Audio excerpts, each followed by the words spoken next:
पहले आपके जीवन में जिज्ञासा जागनी ही चाहिए कि हम किसका पूजन करें, क्यों पूजन करें, क्या फल होता है। श्रीमद् भागवत में नंद बाबा इंद्र के पूजन के लिए बहुत विशाल यज्ञ की तैयारी कर रहे थे। भगवान कृष्ण ने उनसे प्रश्न पूछा, कथ्यताम में पिता कोयम संभ्रमो व उपागतः किम फलम कस्य चोद्देशः केन वह साध्यते मखा। पूज्य पिताश्री, आप ये क्या कर रहे हैं? किम फलम, ये यज्ञ के करने से आप किसकी पूजा करते हैं? कथ्यताम में पिता कोयम, ये कौन है जिसकी आप पूजा कर रहे हैं? तो आप भी जिसकी पूजा करने जा रहे हो, जिसको इष्ट देवता बना रहे हो, निसंकोच भाव से आप गुरु जी से पूछ लो कि आपने जिनका ये मंत्र दिया है ये कौन है। बिना जाने पूजा मत करो, इसलिए जान लो। और जिसकी आप शरणागति लेते हो उसकी दो चीजें जाननी चाहिए। क्या क्या? एक स्वभाव और एक प्रभाव। रामचरितमानस में राम जी के स्वभाव और प्रभाव को जानना हो तो जयंत का चरित्र पढ़ो। जयंत के चरित्र में राम जी का स्वभाव और प्रभाव दोनों चीजें झलक करके बाहर आती है। और श्रीमद् भागवत में शुकाचार्य जी महाराज कहते हैं कि परीक्षित तुम परम सौभाग्यशाली हो, क्योंकि तुम्हारे पूर्वज इतने सौभाग्यशाली थे कि जो निर्गुण निराकार अव्यक्त अगोचर परमात्मा था वो धरती पर अवतरित हुआ और तुम्हारे पूर्वजों को उसका अतिशय सन्निकटता प्राप्त हुई। अतिशय सन्निकटता। कैसी सन्निकटता? कहा कभी वो पांडवों के दूत बने, कभी पांडवों के सारथी बने, कदम कदम पर उन्होंने उनके साथ में सेवक भी वो उनके बने। कितना तुम्हारा सौभाग्य। परीक्षित जी से सुखदेव जी कहते हैं कि मैं तो निर्गुण निराकार परब्रह्म परमात्मा में ही मग्न था, लेकिन मेरे पूज्य पिता श्री व्यास जी ने अपने शिष्यों के द्वारा श्रीमद् भागवत का एक श्लोक यहां सुनाया जहां मैं अदृश्य हो गया था। बर्हा पीडम नटवर वपुः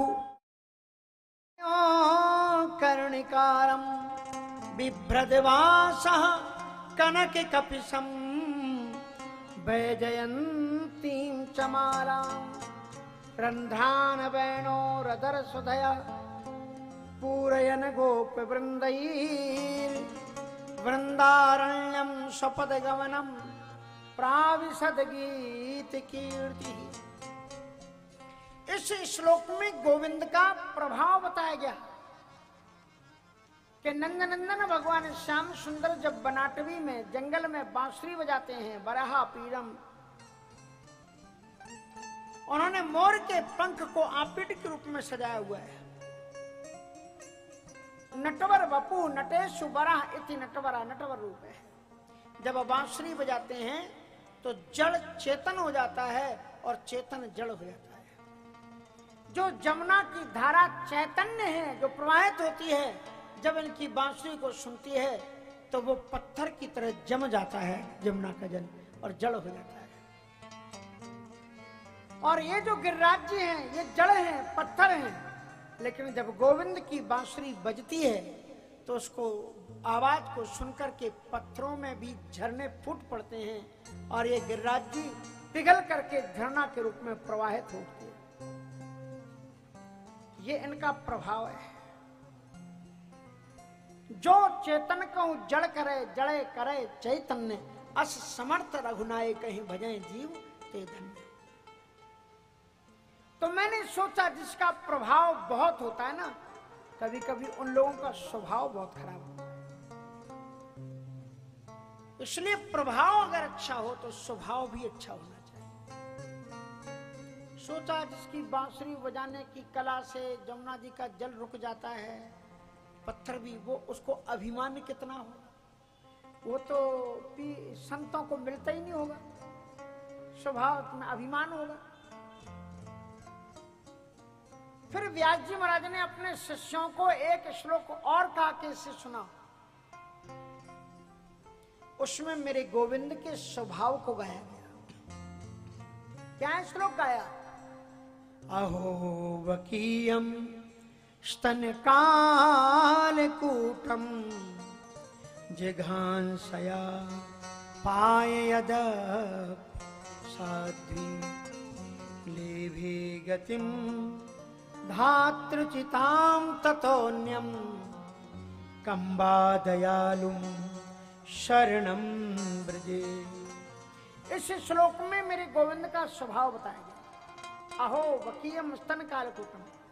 आहा, मेरे गोविंद का स्वभाव कैसा है?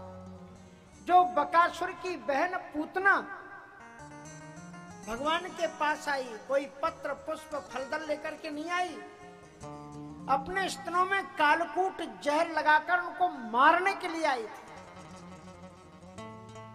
लेकिन मात की गति ताह दीन्ही कृपालु यादव राय, उससे मां की गति हुई। अहो वकीयम स्तन कालकूटम जिघांसया पाए यदप्य साध्वी लेभे गतम धातृचितां ततोन्यम कंबा दयालुम शरणं ब्रजेम। तो भला इतना सुकोमल सरस माधुर्य युक्त विनम्रता का सागर करुणा निधान भगवान गोविंद के समान कौन होगा जिसकी हम शरणागति लें। इतना सुनते ही सुखदेव जी महाराज चीख पड़े, प्रकट होए का एक बार फिर कह दो ततोन्यम कंबा दयालुम शरणं ब्रजेम। और फिर कहते हैं, हे परीक्षित, तुम्हारे गोविंद के इस स्वभाव को सुनकर के ही मैंने उनकी शरणागति ली।